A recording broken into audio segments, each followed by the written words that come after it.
السلام علیکم اور خوش آمدید آج کے آسم ٹاکس کے ایپیسوڈ میں. میرا نام عائشہ سعید ہے اور میرے ساتھ موجود ہیں ڈاکٹر عثمان گھمن. آج کا ہمارا ایپیسوڈ ہوگا آٹزم کے بارے میں کہ آٹزم ہوتا کیا ہے. السلام علیکم ڈاکٹر گھمن. آج کا پہلا سوال یہی ہے کہ آٹزم کیا ہے. وعلیکم السلام ڈاکٹر عائشہ. آٹزم جو ہے وہ ایک نیورو ڈیولپمنٹل ڈس آرڈر ہے. نیورو کا مطلب ہے کہ یہ برین سے ریلیٹڈ ہے. ڈیولپمنٹل سے مراد ہے کہ یہ اس کے جو سائن سمٹمز آتے ہیں اسٹارٹ ہوتے ہیں وہ 5 سال سے پہلے کی عمر میں اسٹارٹ ہو جاتے ہیں. اور یہ ایک اسپیکٹرم ہے جس کا مطلب ہے کہ یہ کافی زیادہ اس کی پریزنٹیشن جو ہے وہ ایک بچے کی پریزنٹیشن دوسرے بچے سے کافی زیادہ مختلف ہو سکتی ہے. آٹزم کے جو پریزنٹیشن ہے وہ 2 حصوں میں ڈیوائیڈڈ ہے. ایک ہے سوشل ایموشنل ایسپیکٹ اور دوسرا ہے behavioural aspect. Social emotional aspect سے مراد ہے کہ بچے جو ہیں وہ کس طرح اپنے ایموشنز کو دوسروں تک پہنچاتے ہیں یا ان کے ایموشنز کو پک کرتے ہیں اور کس طرح وہ سوشلائز کرتے ہیں, مطلب لوگوں سے ملنا جلنا والا ایلیمنٹ. اور بیہیویئر کا مطلب یہ ہے کہ کون سے بیہیویئر جو ہیں جو ہم نارملی نہیں دیکھتے وہ ان میں موجود ہیں. تو بیسکلی جو ہے اگر میں اس کو سم اپ کروں تو اس سے مراد ہے کہ برین کی وائرنگ جو ہے وہ ڈفرینٹ ہوئی ہوتی ہے آٹزم میں, اور اس کی وجہ سے وہ جس طرح دنیا کو دیکھنے کا ان کا طریقہ ہے وہ مختلف ہوتا ہے. اچھا, تو آپ کہہ رہے ہیں کہ بیسکلی جو آٹزم ہے ایک یہ سوشل ایموشنل اور بیہیویئر کے ایلیمنٹس اس میں زیادہ آتے ہیں. اس میں آئی کیو کا کیا رول ہوگا؟ بالکل, آئی کیو کا میں یہ کہنا چاہوں گا کہ آٹزم میں پہلے ہم یوز کرتے تھے ٹرمینالوجیز ہائی فنکشننگ اور لو فنکشننگ. اب اتنا یہ ٹرم نہیں یوز ہوتی. تو آئی کیو کو جب ہم دیکھیں تو بیسکلی 2 قسم کے آئی کیوز ہیں. ایک ہے انٹیلیجنس کو میئر کرنے کے لیے, اور دوسرا جو چیز ہم میئر کرتے ہیں وہ ہے ایموشنل اور سوشل کتنا بچے میں وہ ہے, وہ ایس ای کیو جس کو ہم بولتے ہیں. تو آٹزم میں ضروری نہیں ہے کہ اگر آئی کیو جو ہے وہ ہائی ہو تو آٹزم نہیں ہوگا.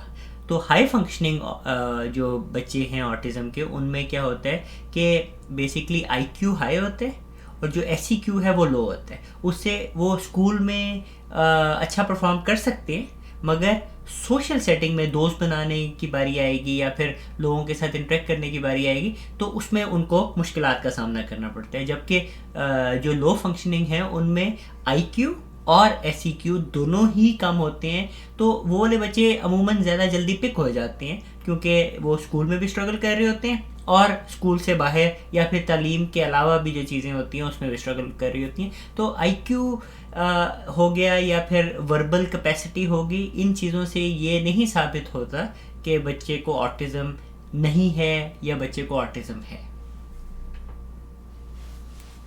تو بیسکلی آئی کیو کا اتنا آپ کہہ رہے ہیں کہ رول نہیں ہوتا. آپ کو ایسے بچے بھی ملتے ہیں یا لوگ ملتے ہیں جو یونیورسٹی میں جاتے ہوں گے لیکن ان کو بھی آٹزم ہے, اور ایسے بچے بھی ہیں جو آپ کو دیکھتے ہی پتہ چل جاتا ہے کہ ان کو آٹزم ہے. جی بالکل بالکل ایگزیکٹلی. آٹزم کے جو فیچرز ہوتے ہیں آپ کس طرح ڈائگنوز کرتے ہیں؟ کوئی آپ طریقہ ہے, کوئی ٹیسٹ ہے جس سے آٹزم ڈائگنوز ہوتا ہے؟ بیسکلی آٹزم جو ہے وہ ایک کلینکل ڈائگنوسس ہے.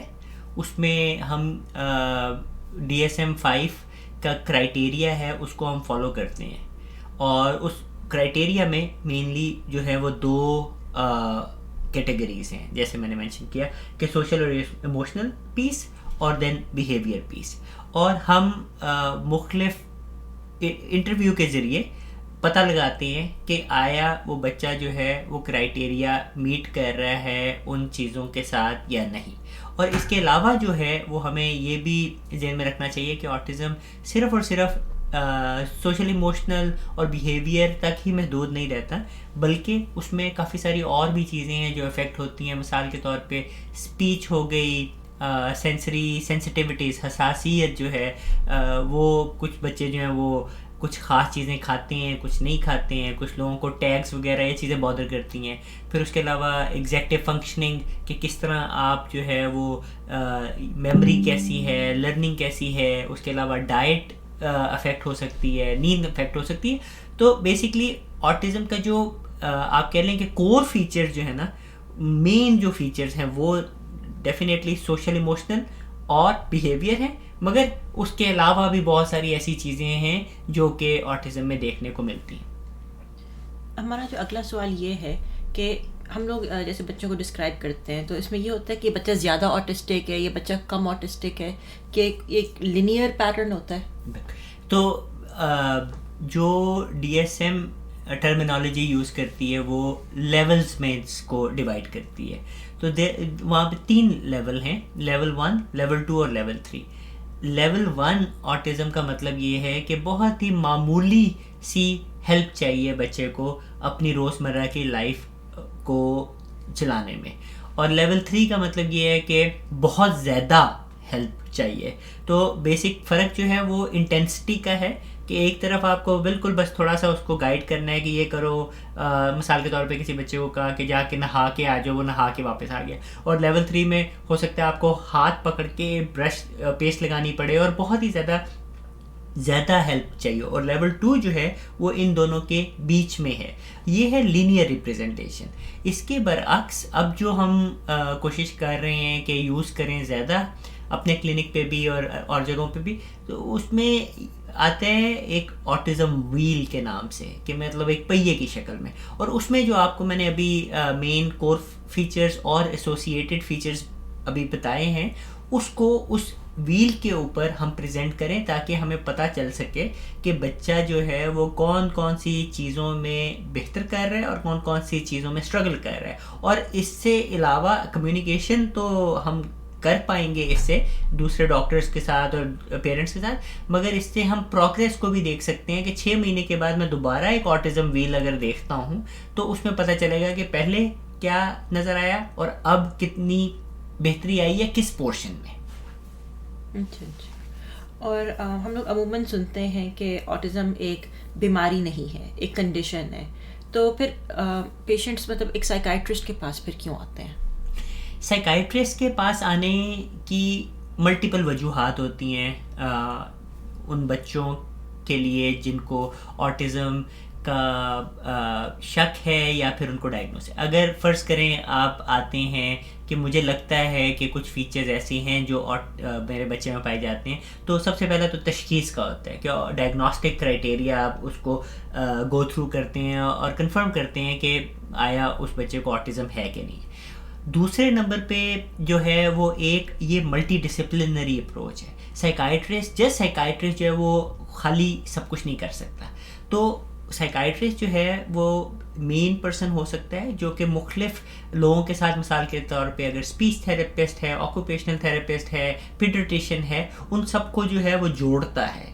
اور اس سے بھی زیادہ ضروری جو میں سمجھتا ہوں اہم چیز ہے وہ یہ ہے کہ جب آپ آٹزم کی تشخیص ہوتی ہے نا جن بچوں میں, ہمیں اسٹڈی سے یہ پتہ چلا ہے کہ اس میں اور بھی زیادہ دوسری سائیکائٹرک النیسز ہونے کے چانسز بہت بڑھ جاتے ہیں. مثال کے طور پہ ابھی ایک نئی ٹرم یوز ہوتی ہے ADHD.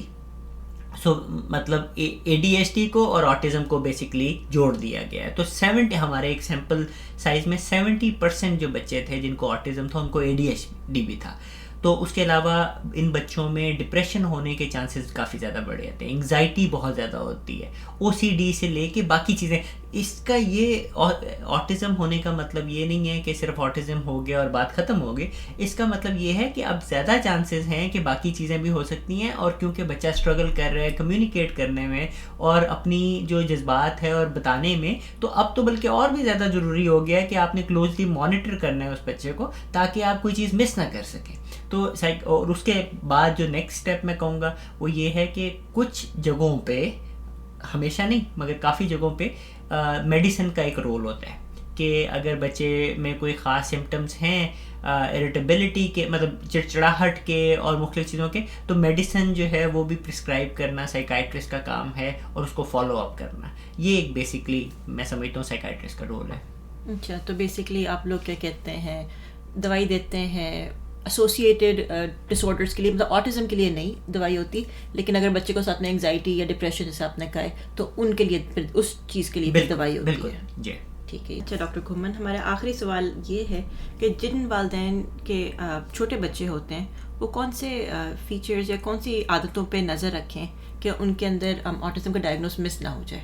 جی، اس کا میں یہ کہوں گا کہ یہ کافی کمپلیکس سوال ہے، اور اس کا جواب میں بریفلی دینا چاہوں گا، اور ہم اگلے پوڈ کاسٹ میں اس میں زیادہ ڈیٹیل کے ساتھ بات کریں گے.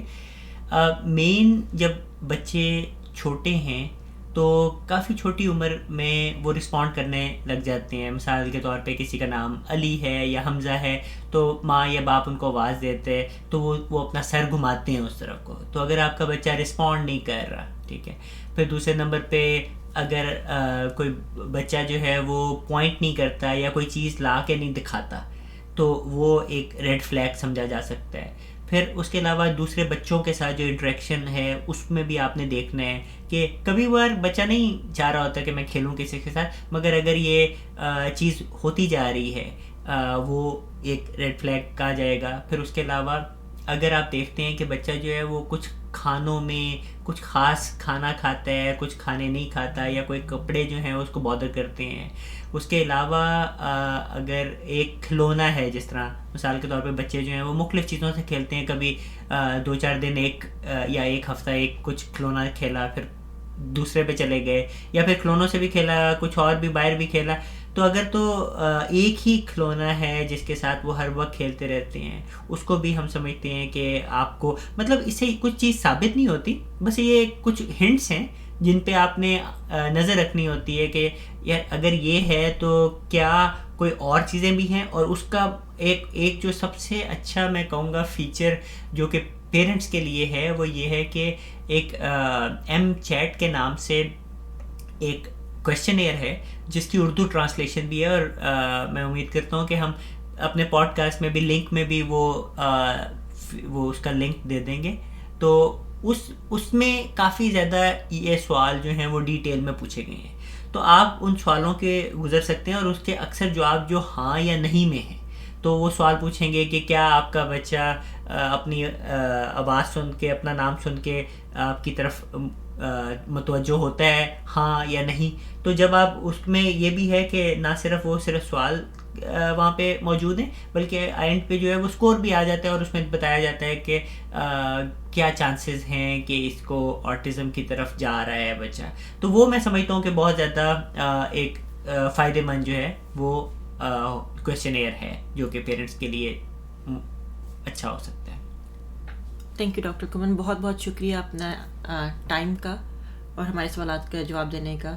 انشاءاللہ اگلی پوڈ کاسٹ میں ہم لوگ اور سیکھیں گے آٹزم کے بارے میں. اللہ حافظ. اللہ حافظ.